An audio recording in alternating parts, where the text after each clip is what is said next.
The letter arrived on a Tuesday morning, tucked between a gas bill and a grocery store flyer. At first, I thought it was junk mail, one of those fake legal notices designed to scare you into opening them. But something about the weight of the envelope, the crisp formality of the return address, made me pause at the mailbox. Morrison and Associates, attorneys at law. I didn't know anyone named Morrison. I didn't have any pending legal matters. And yet, my name was printed there in bold black letters. Ms. Elaine Patricia Givens. My hands trembled slightly as I tore it open. The first line made my heart stop. Dear Ms. Givens, we are pleased to inform you that you have been named as the sole beneficiary in the last will and testament of Mr. Harold Vincent Morrison, who passed away on September 14th of this year. Harold Morrison. I hadn't heard that name in 32 years, not since the day he destroyed my life and walked away without consequence. Not since the day I promised myself that one day, justice would find him. I never imagined justice would look like this. Let me take you back to 1989, when I was 23 years old, fresh out of secretarial school, and so full of hope it practically radiated off my skin. I grew up in Macon, Georgia, the youngest of 5 children born to Henry and Dora Givens. My father worked at the textile mill until it closed, then picked up shifts wherever he could find them. Construction, janitorial work, anything to keep food on our table. My mother cleaned houses for wealthy white families on the other side of town, coming home each evening with her feet swollen and her spirit somehow still intact. Elaine, she used to say, pressing her rough palm against my cheek, you got something special in you, something that's gonna take you further than any of us ever dreamed. Don't you let nobody tell you different. I believed her. I had to believe her, because believing was all we had. I was the first in my family to graduate from any kind of post-secondary program. When I walked across that stage to receive my certificate in office administration, my mother cried so hard my father had to hold her up. My siblings cheered like I'd won the lottery. In a way, I had. That certificate was my ticket out of the cycle of poverty that had trapped generations of Givens women. It was proof that I could be more than a maid, more than a factory worker, more than the limited options the world had prescribed for black girls from the wrong side of Macon.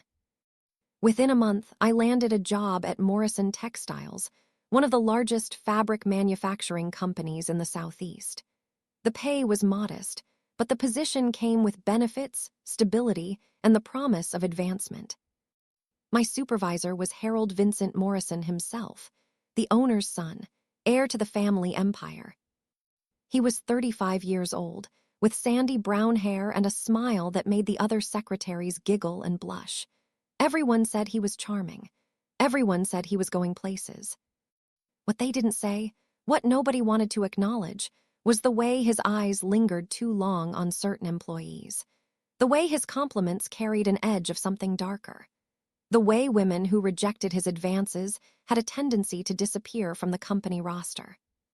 I noticed, but I was young, and I needed the job, and I told myself that if I just kept my head down and worked hard, I would be fine.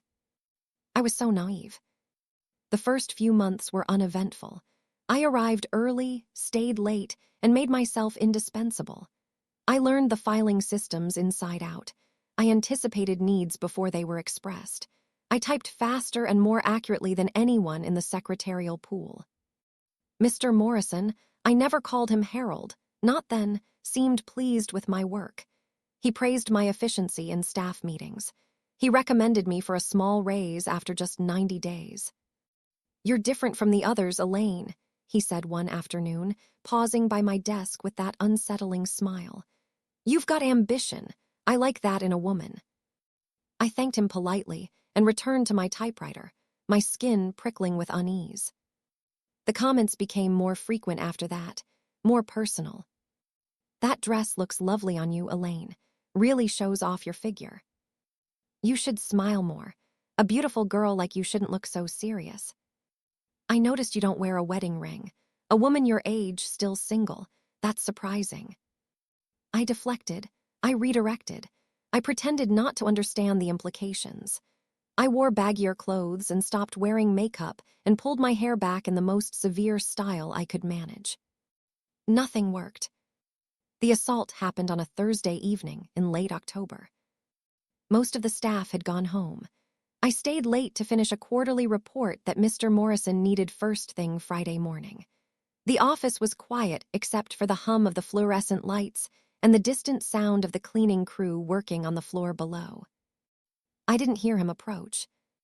One moment I was typing. The next, his hands were on my shoulders, his breath hot against my ear. "You've been avoiding me, Elaine. That hurts my feelings." I tried to stand, to push back, to create distance. But he was stronger, faster, more practiced at this than I wanted to believe. What happened next lasted maybe 10 minutes. It felt like a lifetime. When it was over, he straightened his tie, smoothed his hair, and looked down at me with an expression of mild annoyance. "Clean yourself up," he said, "and don't be stupid about this. No one will believe you. A black girl from the wrong side of town accusing a Morrison. You'll destroy your own life, not mine." He walked out without looking back. I sat on the floor of that office, my blouse torn, my dignity shattered, and I knew with terrible certainty that he was right. No one would believe me. No one would help me. And if I spoke up, I would lose everything. My job, my reputation, my future. So I did what millions of women before me had done. I picked myself up. I fixed my clothes. I wiped my tears. And I stayed silent. The weeks that followed were the darkest of my life. I went to work each day like nothing had happened.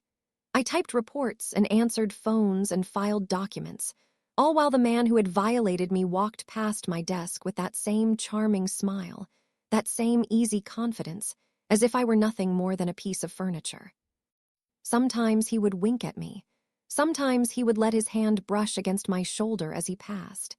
Each touch felt like a brand, a reminder of his power over me and my complete helplessness. I stopped sleeping. Food lost all taste.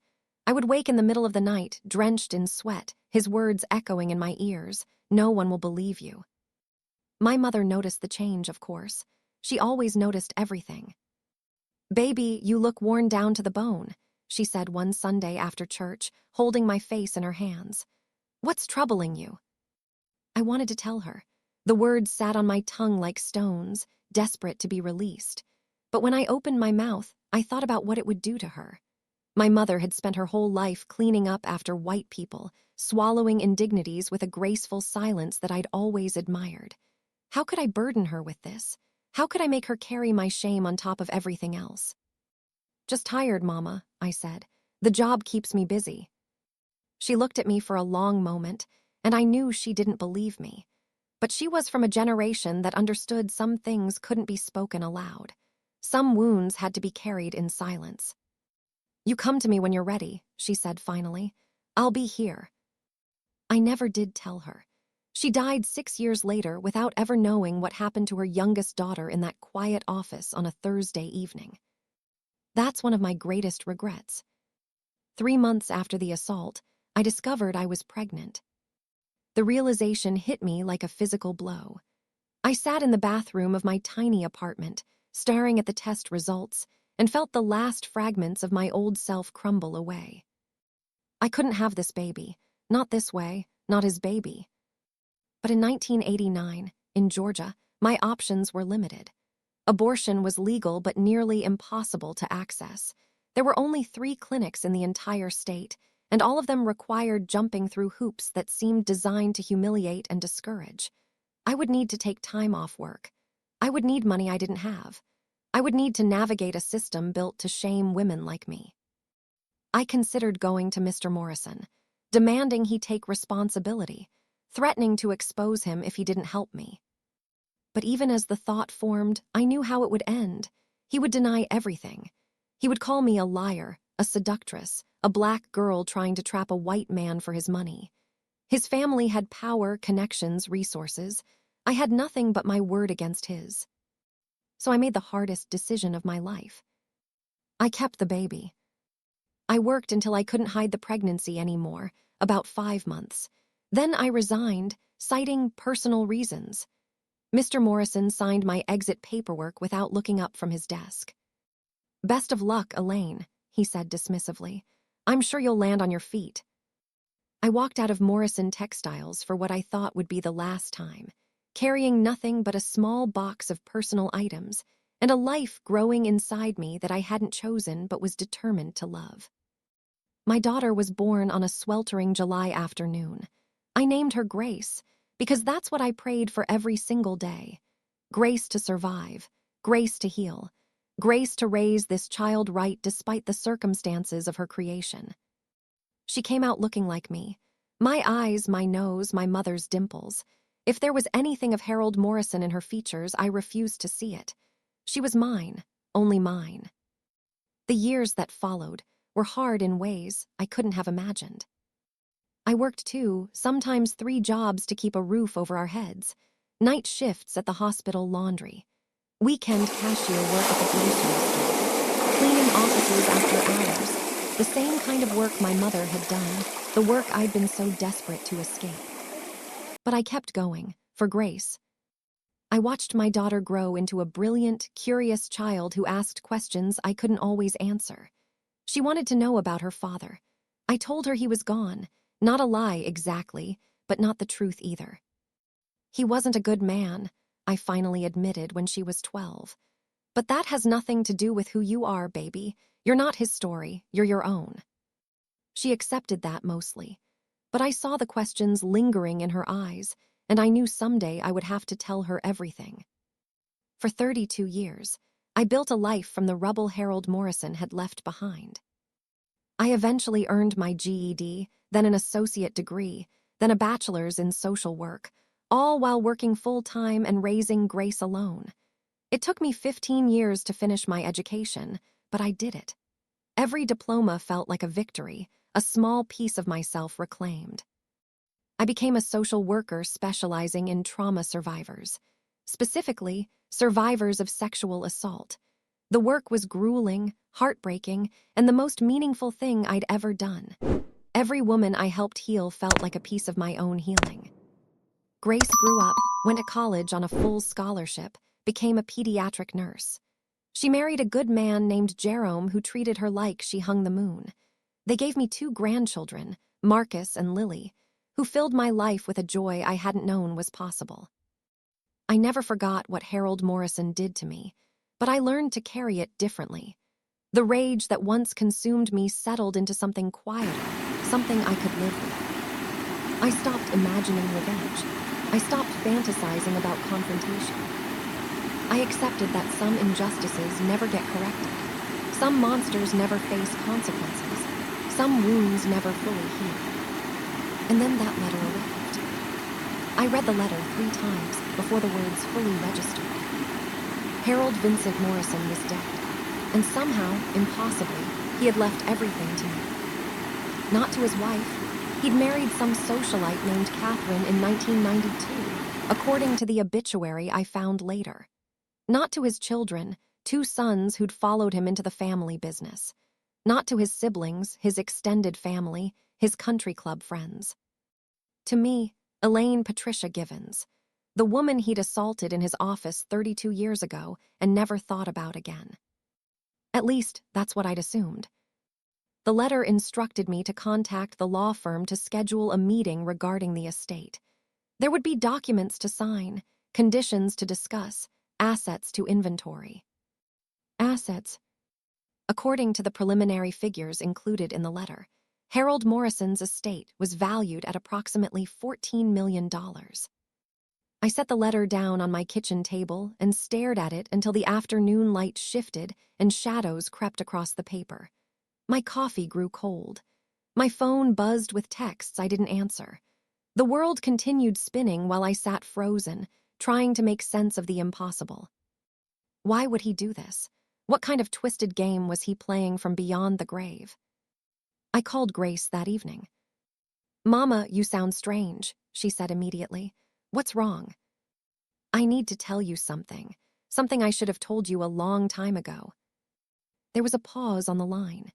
I could hear my grandchildren playing in the background, their laughter a sharp contrast to the heaviness in my chest. Hold on, Grace said. Let me go somewhere quiet. I heard a door close, and then silence. Okay, Mama, I'm listening. I told her everything. The job at Morrison Textiles, the charming boss with the wandering hands, the Thursday evening that shattered my world, the pregnancy I'd never explained, the father whose name I'd never spoken. When I finished, Grace was crying. I could hear her ragged breaths through the phone, the sound of a daughter processing a truth that reframed her entire existence. Why didn't you tell me? She whispered. Because I didn't want you to carry that weight. Because I wanted you to grow up free from his shadow. Because, my voice broke, because I was ashamed, baby. Even though I knew it wasn't my fault, I was so deeply ashamed. Mama, you have nothing to be ashamed of. Nothing. He was a monster. I know that now. But back then, in 1989, in Georgia, a black woman accusing a wealthy white man of rape, I would have been destroyed. And you might have been taken from me.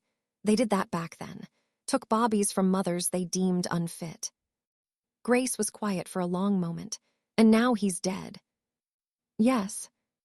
Good. The word was cold, final, devoid of any Christian charity. I understood it completely. There's more, I said.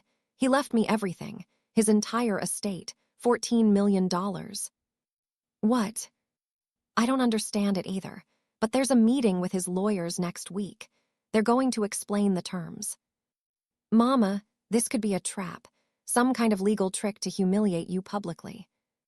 Maybe, but I'm going to that meeting anyway. I need to understand why. After 32 years, I need to know what was going through that man's mind. The law firm of Morrison and Associates occupied the top floor of a gleaming glass tower in downtown Atlanta. It was the kind of building designed to intimidate, all marble and polished brass and receptionists who looked at you like they were assessing your net worth. I wore my best dress, the one I'd bought for Grace's wedding. I carried myself with a dignity I'd spent decades cultivating. Whatever games they intended to play, I would not give them the satisfaction of seeing me cowed. The attorney handling the estate was a man in his 60s named Thomas Reed. He had kind eyes behind wire-rimmed glasses and a gentle manner that seemed out of place in such an imposing setting. Ms. Givens, he said, rising to shake my hand. Thank you for coming. I know this must be confusing. Confusing is one word for it. He gestured to a chair, and I sat. The office overlooked the city, a panorama of buildings and highways stretching to the horizon. How many lives had Harold Morrison affected from perches like this one? How many women had suffered in silence while he accumulated wealth and power? Before we discuss the terms of the bequest, Mr. Reed began, I need to give you something. Mr. Morrison was very specific about this. He reached into his desk drawer and retrieved an envelope, thick, cream-colored, with my name written across the front in shaky handwriting. He wrote this himself in the final weeks of his life.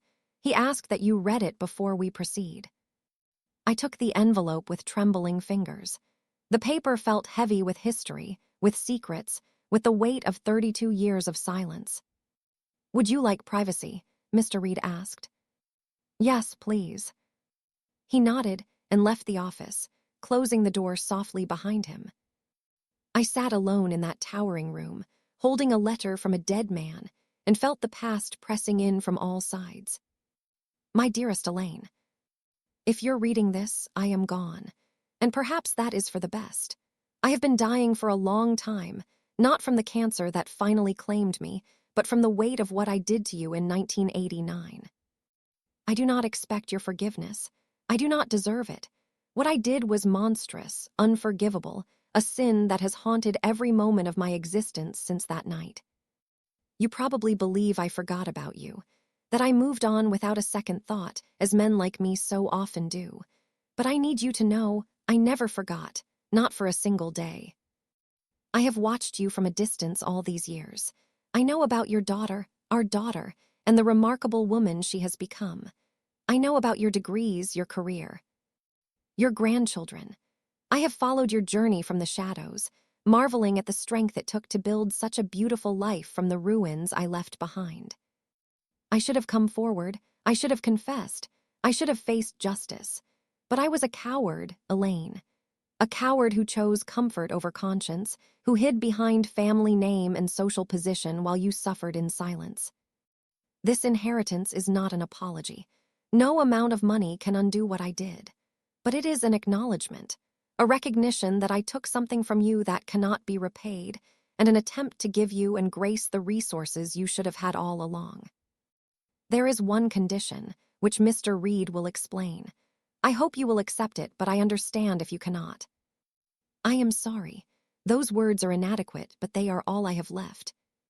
Harold, I don't know how long I sat there, holding that letter, reading those words over and over until they blurred into meaningless shapes. He had watched me. For 32 years, he had watched me struggle, suffer, triumph, survive, and he had done nothing. He had seen his daughter grow up without a father's name, without financial support, without any acknowledgement of her existence. He had witnessed my mother die without ever knowing what happened to me. He had observed from his comfortable distance while I worked 3 jobs and scraped together tuition money and fought for every single thing I'd achieved. And now, from the safety of the grave, he wanted to apologize. Something hot and fierce rose in my chest. Not grief, not gratitude, rage. Pure, white-hot rage that I thought I'd buried decades ago. I wanted to tear the letter to pieces. I wanted to scream at the polished walls of this beautiful office, to curse his memory, to reject his money and his hollow remorse and everything he represented. But I didn't. Instead, I folded the letter carefully, placed it back in its envelope, and sat with my hands in my lap until my breathing steadied, until the rage cooled into something I could control. Because here's the thing about survival. It teaches you that emotions are tools, not masters. And I had not survived 32 years by letting my feelings dictate my actions. When Mr. Reed returned, I was composed, calm, ready. You mentioned a condition, I said. He settled back into his chair, his expression carefully neutral. Yes, Mr. Morrison was very specific about this. In order to inherit the full estate, you must agree to establish a foundation in your name, the Elaine Givens Foundation, dedicated to supporting survivors of sexual assault.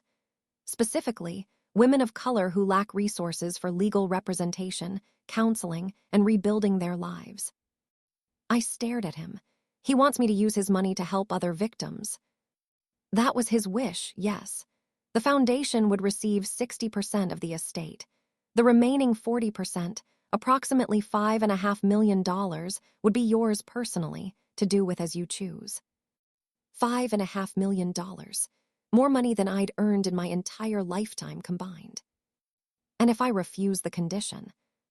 Mr. Reed shifted uncomfortably. Then the estate goes to his sons with no restrictions. They've already indicated their intention to contest the will, by the way. They're not pleased with this arrangement. I imagine they're not. Ms. Givens, I want to be honest with you. This case is going to be complicated. The Morrison family has significant resources and legal connections. If you accept the inheritance, you'll be entering a battle that could take years. And if I walk away? Then the money stays in the family. The foundation never exists, and the Morrison name remains untarnished by any public acknowledgement of what their patriarch did. I understood then what Harold Morrison had really done with this will. He hadn't just left me money, he had created a trap for his own family. If they contested the will publicly, the reasons for the bequest would come out. The assault, the illegitimate daughter, the decades of silence. To save their reputation, they would have to accept the loss of $14 million. To protect their fortune, they would have to expose their father's crimes. It was clever, manipulative, exactly the kind of chess move I would expect from a man who had spent his life evading consequences. And for the first time since I'd opened that letter, I smiled. I need time to think, I told Mr. Reed. This is not a decision I can make today. Of course, take all the time you need, but I should warn you, the sons have already filed preliminary paperwork to challenge the will. Once they officially contest, the timeline becomes more rigid. How long do I have? Realistically, 2 weeks, maybe 3. I nodded and stood, gathering my purse and my dignity. "You'll hear from me." He walked me to the elevator, his hand hovering near my elbow in a gesture of support that felt surprisingly genuine. "Ms. Givens," he said quietly as the elevator doors opened. "For what it's worth, I knew Harold Morrison for 20 years. He was my client, not my friend. I drew up his will 6 months ago when he first received the cancer diagnosis, and I have never seen a man more tormented by guilt. Guilt doesn't undo what he did." "No, it doesn't, but I thought you should know. This wasn't a deathbed impulse. He planned this for years. He updated his will 17 times, always with you as the beneficiary. He just couldn't bring himself to face you while he was alive." The elevator dinged. I stepped inside and turned to face him. "Mr. Reed, let me ask you something. In all those years, in all those conversations, did he ever consider coming forward? Confessing publicly? Facing actual justice?" The attorney's silence was answer enough. "That's what I thought," I said. "Thank you for your time." The doors closed, and I descended alone through the glass tower, the weight of decades pressing down on my shoulders. That night, I sat on my porch with a glass of sweet tea, watching the fireflies dance across my small backyard. Grace had wanted to come over, but I'd asked for space to think. This was a decision I needed to make with a clear head, unclouded by anyone else's emotions, even my daughter's. The options seemed clear enough. I could accept the inheritance, establish the foundation, and spend my remaining years helping women who'd suffered as I had. It would be meaningful work, important work, a legacy that could outlast anything I'd accomplished so far. But it would also mean accepting money stained with my own trauma. It would mean building something beautiful on a foundation of horror. It would mean engaging with the Morrison family in a legal battle that could drag on for years. Or I could walk away, reject the blood money, preserve my peace, and let the Morrison sons keep their fortune without ever facing the truth about their father. Neither option felt right. Neither option felt enough. There had to be another way. And as the fireflies flickered and the night deepened, an idea began to form. A plan that would honor my suffering without letting Harold Morrison control the narrative. A path that would expose the truth, secure the resources, and give me something money couldn't buy. Vindication. I called Grace the next morning, before the sun had fully risen. "Mama, it's 5 a.m. Are you okay?" "I'm better than okay, baby. I need you to come over, bring Jerome, and call your cousin Darnell, the one who works at the newspaper." The investigative journalist. "That's the one." There was a pause. I could practically hear my daughter's mind working, piecing together the implications. "Mama, what are you planning?"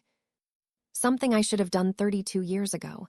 I'm going to tell my story, all of it, publicly." "Are you sure? Once it's out there, you can't take it back."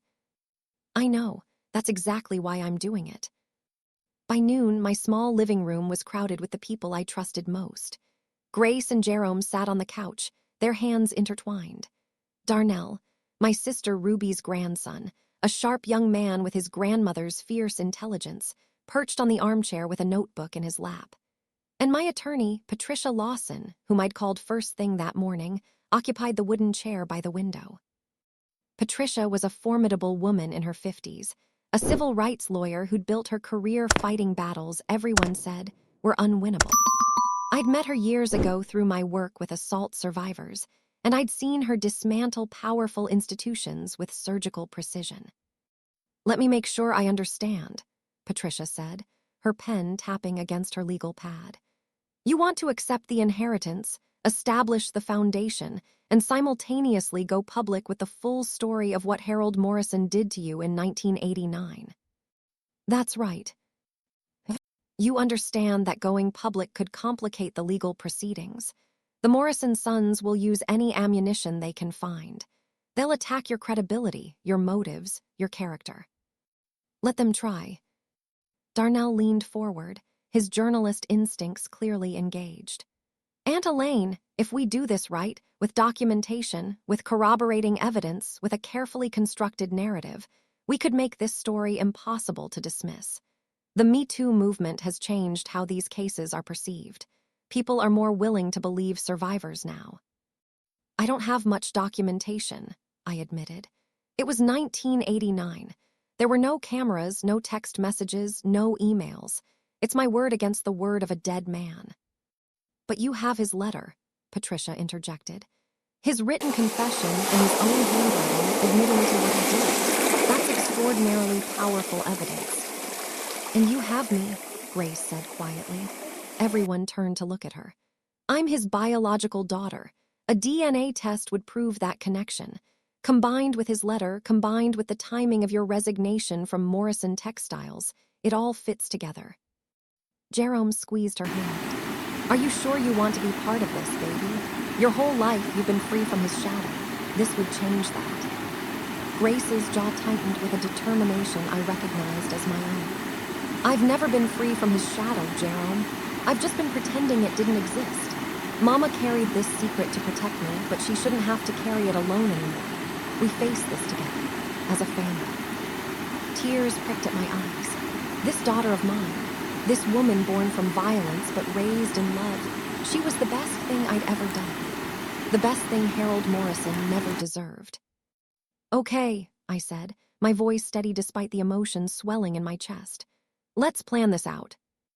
Over the next 2 weeks, we built our case with meticulous care.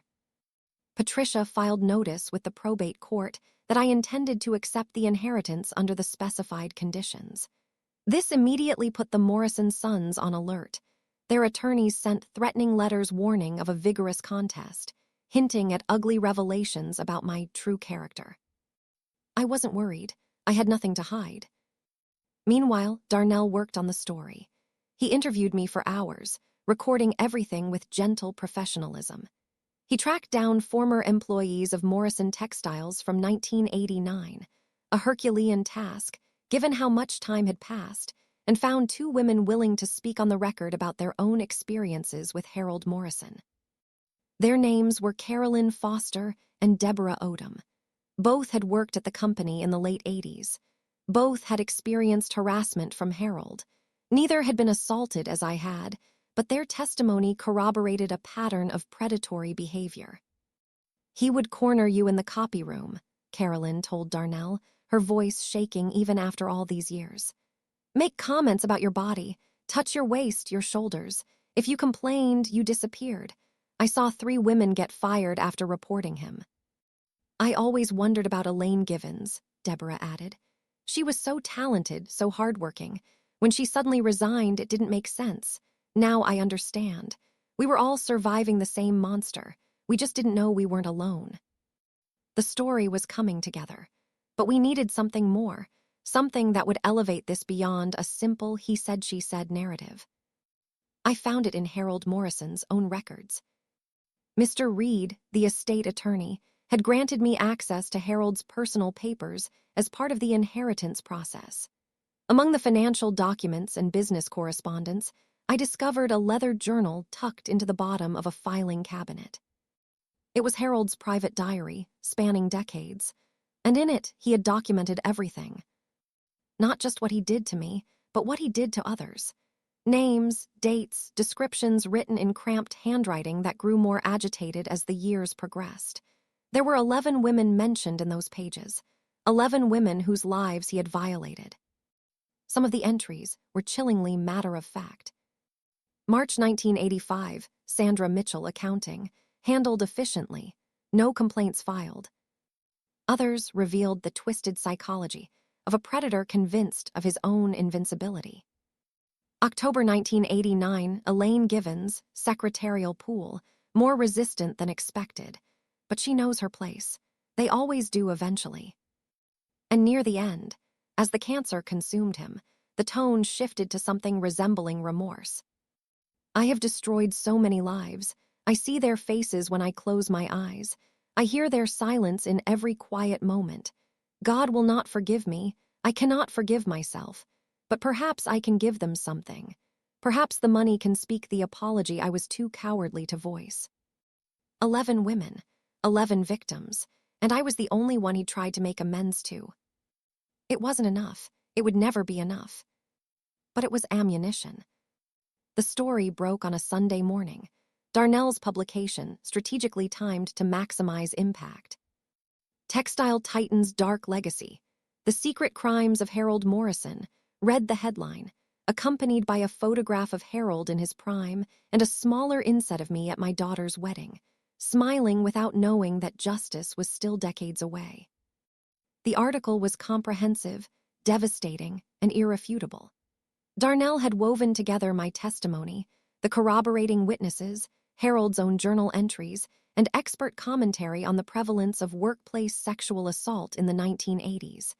He'd included excerpts from the confession letter, enough to establish Harold's guilt without compromising my legal position. By noon, the story had been picked up by national news outlets. By evening, it was trending on social media. By the next morning, Harold Morrison's name had become synonymous with a particular kind of privileged, protected predator, the wealthy white man who operated with impunity because society had decided his victims didn't matter. The Morrison family responded exactly as Patricia had predicted. Their attorney released a statement calling the allegations unsubstantiated, the journal potentially fabricated, and my motives transparently financial.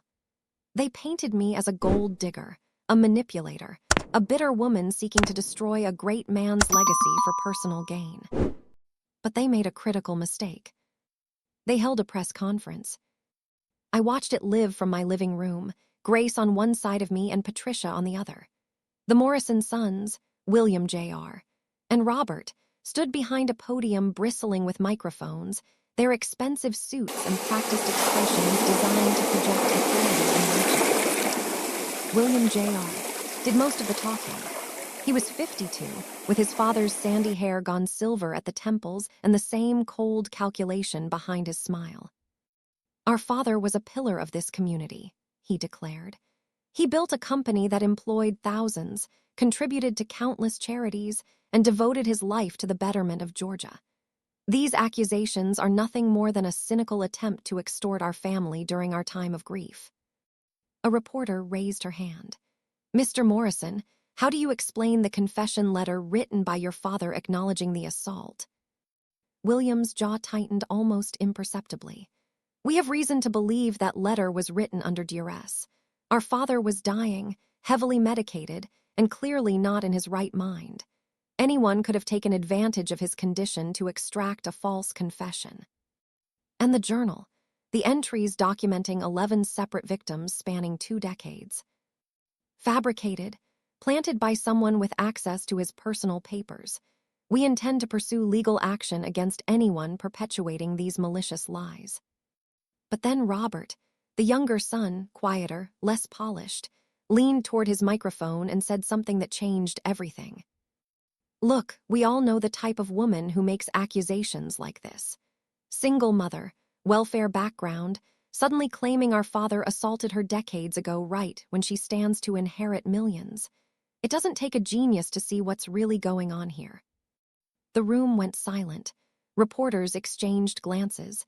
Even William Jr. seemed to realize his brother had made a catastrophic error. Did you just imply that Ms. Given's socioeconomic background makes her less credible? A journalist asked, her voice sharp with incredulity. Robert's face flushed. I'm simply saying that Black women from poor communities are inherently untrustworthy, that their trauma doesn't count because they don't have money. That's not what I meant. But it was too late. The damage was done. In trying to discredit me, Robert Morrison had exposed the ugly truth at the heart of this entire situation. His family believed that some victims mattered less than others. That wealth and whiteness conferred a kind of immunity, that people like me were disposable. Social media erupted.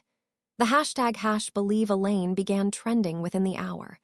Women across the country shared their own stories of being dismissed, disbelieved, diminished because they didn't fit the perfect victim narrative. And the Morrison family's carefully constructed image of grieving, righteous heirs crumbled into dust. The other victims began coming forward 3 days later. First, it was Sandra Mitchell, the woman from Harold's 1985 journal entry. She was 67 now, a retired accountant living in Savannah, and she'd seen the news coverage and decided she couldn't stay silent any longer. "I thought I was the only one," she said in her interview with CNN. "I thought I was crazy that I'd somehow invited it, that no one would believe me if I spoke up. Reading Elaine's story was like reading my own diary. Every detail was the same. The charming smile, the cornering, the threats, the silence afterward. I've carried this for nearly 40 years. I'm done carrying it alone." Then came Deborah Odom, speaking on camera for the first time. Then Carolyn Foster. Then 3 more women whose names hadn't appeared in the journal, victims from the 1990s and early 2000s, after Harold had supposedly changed. Within a week, 14 women had come forward. 14 women spanning 3 decades, all telling variations of the same story. The pattern was undeniable, the corroboration overwhelming. The Morrison Sons' lawsuit quietly disappeared from the court docket. Their attorney released a terse statement indicating they would no longer contest the will, in the interest of protecting the family from further harassment. Translation: they knew they couldn't win. The probate court finalized the inheritance on a crisp November morning. I sat in the courtroom with Grace, Jerome, Patricia, and Darnell, listening as the judge read the terms aloud. 60% to the Elaine, Given's Foundation for Survivors of Sexual Assault. 40% to me personally. The gavel fell. It was done. Outside the courthouse, a crowd had gathered. Not protesters, supporters. Women holding signs that read, "Thank you, Elaine, and your courage saved us." Journalists shouting questions. Camera flashes turning the gray morning into something bright and blazing. Grace squeezed my hand. "How do you feel, Mama?" I looked at the crowd, at the faces of women who'd found their voices because I'd finally used mine. I thought about the foundation we would build, the lives we would touch, the silence we would shatter. "Like I'm finally free," I said. But even as the words left my mouth, I knew the journey wasn't over. The money was secured. The truth was told.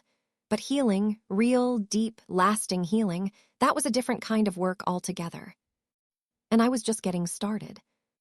The Elaine Givens Foundation opened its doors 6 months later, housed in a renovated building in downtown Macon, the same city where my story began, the same streets I'd walked as a hopeful young woman who believed hard work would be enough. We chose the location deliberately. Not Atlanta with its gleaming towers and corporate polish. Not some neutral suburb where we could operate anonymously. Macon, home. A reminder that healing happens best in the places where wounds were first inflicted. The building had once been a textile warehouse, not Morrison property. I made sure of that, but still connected to the industry that had shaped my life in ways both beautiful and terrible. We gutted the interior and rebuilt it with survivors in mind. Soft lighting, comfortable spaces, rooms designed for privacy and safety. A legal clinic on the first floor, counseling offices on the second. A small dormitory on the third for women who needed emergency housing while rebuilding their lives. On opening day, I stood at the entrance greeting visitors, shaking hands, accepting flowers and well wishes from people I'd never met but who somehow felt like family.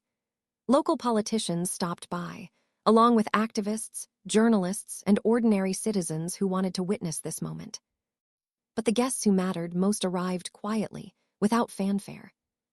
Sandra Mitchell, Deborah Odom, Carolyn Foster, and 8 other women who'd come forward during those tumultuous weeks after the story broke, survivors linked by the common thread of Harold Morrison's cruelty, now bound together by something stronger. Sisterhood. "We wanted to see it," Sandra said, her voice thick with emotion as she gazed around the lobby. "We wanted to see something good come from all that pain." "It's beautiful, Elaine," Deborah added. "He tried to break us, and look what we built instead." I couldn't speak. The tears I'd been holding back all morning finally spilled over, and I let them fall without shame. These women understood. They'd earned the right to witness my vulnerability, just as I'd earned the right to witness theirs. The foundation's work began immediately, and the need was staggering. Within the first month, we received over 300 requests for assistance. Women from across Georgia and beyond, Black women, white women, Latina women, Asian women, Indigenous women, all carrying stories they'd been told didn't matter. Stories of bosses and coworkers, of family members and strangers, of systems that protected perpetrators while punishing those who dared to speak. We couldn't help everyone. The resources, though substantial, were finite. But we developed a triage system, prioritizing the most urgent cases while building a network of partner organizations to handle overflow. We hired staff who understood trauma from the inside, many of them survivors themselves, and created protocols that centered dignity and choice at every stage. One of our first major cases involved a young woman named Destiny Williams.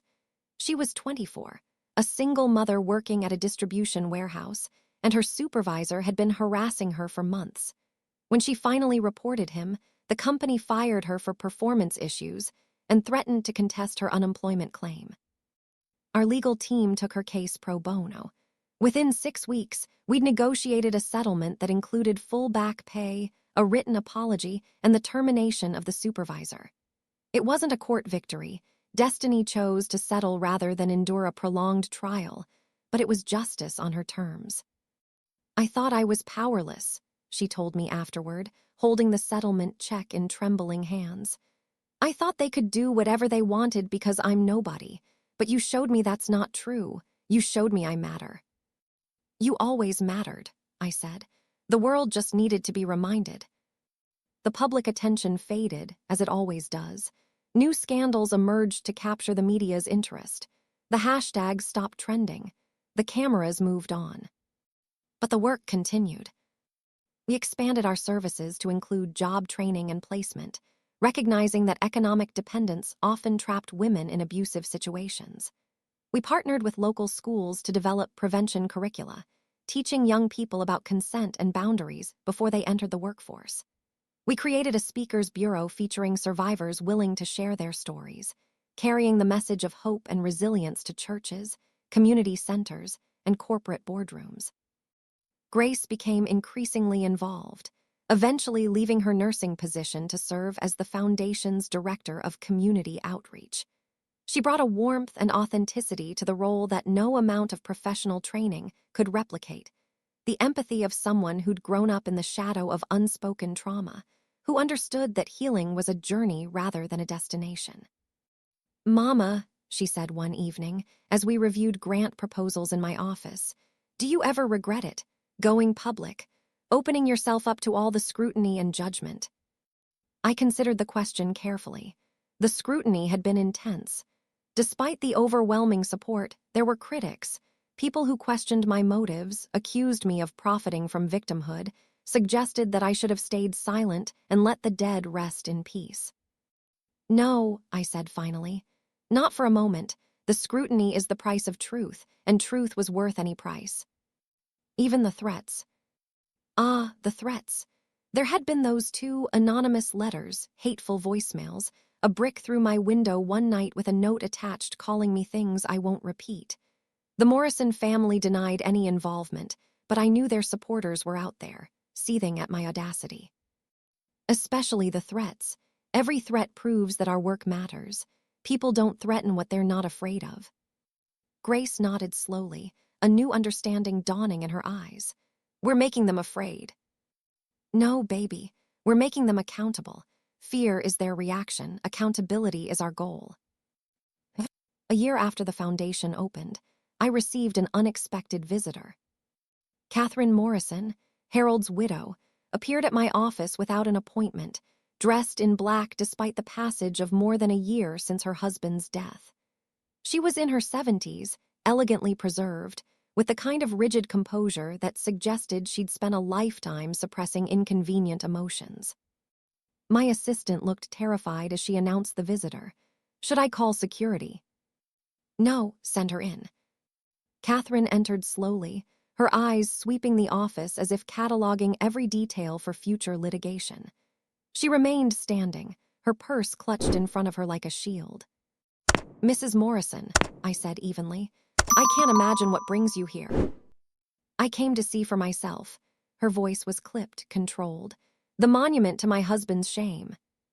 "This isn't a monument to his shame. It's a refuge for the women he harmed. The women he allegedly harmed. The women he confessed to harming, in his own handwriting, which you've seen. Catherine's composure cracked just slightly. I saw the flash of something raw beneath her polished surface, not anger but grief. Complicated, unwanted grief.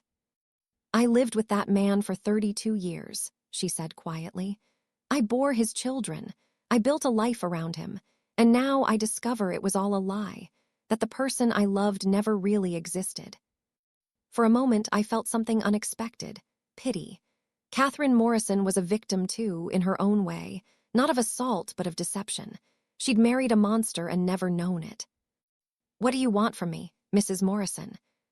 She was silent for a long moment. Then, I want to understand why he left everything to you, why he chose you to carry his guilt instead of me. Because I already was carrying it. I'd been carrying it for 32 years. He just finally acknowledged the weight. Catherine stared at me, and something shifted in her expression. The hostility drained away, replaced by an exhaustion that seemed bone-deep. I'm sorry, she said, for what he did, for what my son said, for all of it. It wasn't enough. How could it be? But it was something. Thank you, I replied. Now, if you'll excuse me, I have work to do. She nodded once, turned, and walked out of my office without looking back. 5 years have passed since I opened that letter at my kitchen table. 5 years since the world learned what Harold Morrison did to me in a quiet office on a Thursday evening in 1989. 5 years since 14 women found their voices and a foundation rose from the ashes of our collective pain. I'm 70 years old now, and I've learned that time doesn't heal all wounds. That's a lie we tell ourselves to make suffering more bearable. What time does, if you let it, if you do the work, is transform wounds into wisdom, scars into strength, victimhood into victory. The Elaine Givens Foundation has served over 4,000 women in 5 years. 4,000 stories of survival. 4,000 journeys from darkness into light. We've expanded to 3 locations across Georgia, with plans to open a 4th in Alabama next spring. Our legal clinic has won settlements totaling over $12 million for survivors who would otherwise have had no recourse. But the numbers don't capture what matters most. What matters is Destiny Williams, who used her settlement to go back to school and is now a paralegal at a civil rights firm. What matters is the teenage girl who called our hotline at 2 a.m., terrified and alone, and found a counselor who stayed on the line until sunrise. What matters is the grandmother who finally told her family what happened to her 60 years ago and discovered she wasn't alone, that her daughter and granddaughter had carried similar secrets, and that speaking together set them all free. These are the victories that sustain me. These are the reasons I get up each morning, even when my bones ache and my eyes aren't what they used to be. This work matters. These women matter. And I will keep going until my last breath. Grace and Jerome welcomed their 3rd child last year, a little girl they named Hope. When I hold her in my arms, when I watch her tiny fingers curl around mine, I think about all the women who will never experience this joy because trauma stole their capacity for trust, for intimacy, for love. I think about what Harold Morrison took from me and what I built in spite of him. Grandma, why are you crying? Marcus asked me recently, finding me teary-eyed over Hope's sleeping form. Happy tears, baby, I said. Just happy tears. He's 16 now, tall like his father, with his mother's fierce determination. He knows the full story. Grace told both children when they were old enough to understand, and he carries that knowledge with a gravity that sometimes breaks my heart. I'm proud of you, Grandma, he said quietly, for not letting them win. They never could have won, I replied. Not really, because winning isn't about money or power or reputation.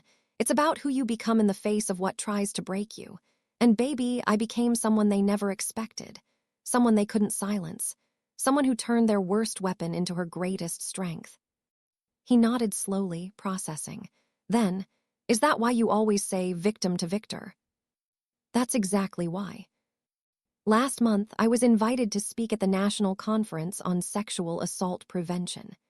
The keynote address, delivered to an audience of 2,000 advocates, researchers, and survivors from across the country. I stood at that podium, looking out at a sea of faces, young and old, every color and background imaginable, and I felt the weight of all the women who'd come before me. The ones who suffered in silence. The ones who spoke up and weren't believed. The ones who died without ever seeing justice. "My name is Elaine Patricia Givens," I began. "And 36 years ago, I was raped by a man who believed he was untouchable." The room was absolutely silent. He was wealthy, he was white, he was powerful, and he was right, at least for a while. For 32 years, he lived without consequences while I rebuilt my life from the ruins he left behind. I worked 3 jobs. I raised a daughter alone. I earned degrees that took me 15 years to complete. I survived. I paused, letting the words settle. Survival is not nothing. Don't let anyone tell you it's not enough. But survival is just the beginning. Because there comes a moment, maybe not today, maybe not tomorrow, but someday, when you realize that you have a choice. You can carry your pain in silence, or you can transform it into power. You can remain a victim of your story, or you can become its author. I thought about Harold Morrison's letter, still tucked in my desk drawer at home. I thought about his hollow apology, his cowardly confession, his attempt to buy absolution with blood money. The man who hurt me thought he could control my narrative even from the grave. He left me an inheritance with strings attached, conditions designed to shape how I used my voice. But here's what he didn't understand. You cannot silence someone who has already found their truth. You cannot manipulate someone who has already claimed their power. And you cannot defeat someone who has already turned their wounds into weapons. The applause started slowly, then built to a thunder that shook the room. Women stood, tears streaming down their faces. Men stood too, allies who understood that this fight belonged to all of us. I raised my hand for quiet. I don't tell you this story for sympathy.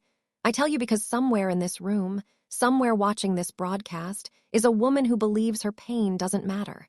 Who thinks she's too small, too poor, too black, too broken to make a difference. I need her to hear me. I looked directly into the camera.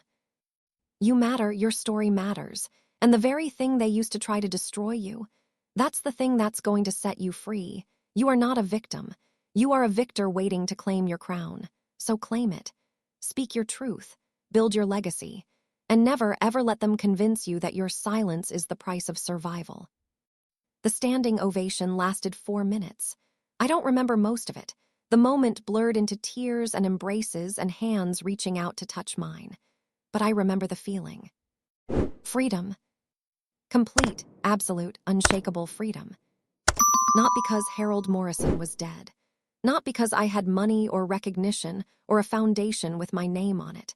But because I had taken everything he meant to destroy in me and transformed it into something beautiful. He wanted my silence. I gave the world my voice. He wanted my shame. I gave other women my courage. He wanted to be forgotten. I made sure he would be remembered, not as the titan of industry his family wanted, but as the monster he truly was. That is the ultimate payback. Not revenge, transformation. Not destruction, creation. Taking the worst chapter of your life and rewriting it into a story of triumph. I am Elaine Patricia Givens. I am 70 years old. I am a survivor, a mother, a grandmother, an advocate. And I am victorious. As I sit here now, in the quiet of my office at the foundation, I can hear the distant sounds of our evening support group gathering downstairs. Women sharing stories they've never told anyone, finding strength in each other's survival, beginning their own journeys from victim to victor. It took me 32 years to speak my truth. 32 years of carrying a weight that was never mine to carry. 32 years of watching the man who violated me live without consequences while I struggled to rebuild what he destroyed. If I could go back and tell my younger self anything, it would be this. Your silence protects only those who hurt you. Your voice, even trembling, even terrified, even uncertain, has power they will never be able to take away. But I also know that speaking up isn't simple. It isn't safe. Sometimes the cost of truth is more than we can bear alone. That's why community matters. That's why organizations like this foundation exist. That's why we have to keep telling these stories, keep amplifying these voices, keep reminding the world that every survivor deserves to be heard. So I want to ask you something, and I want you to really think about it. What truth have you been carrying? What wound have you been hiding because you're afraid of what happens when it sees the light? What power have you given away to people who never deserved it? Maybe it's time to take it back. I'm not saying it's easy. Lord knows, it's the hardest thing I've ever done. But I'm living proof that transformation is possible, that victims can become victors, that the very thing meant to destroy you can become the foundation for something beautiful. If this story touched you, if any part of it resonated with something in your own life, I want to hear from you. Drop a comment below. Share your thoughts, your experiences, your hopes. This isn't just my story, it's our story. And the more of us who tell it, the harder it becomes for them to pretend we don't exist. Thank you for being here. Thank you for listening. Thank you for believing that survivors deserve justice, dignity, and the chance to write their own endings. Until next time, this is Elaine, reminding you. You are not what happened to you. You are what you choose to become. Stay strong, stay vocal, and never ever stop fighting for your own freedom.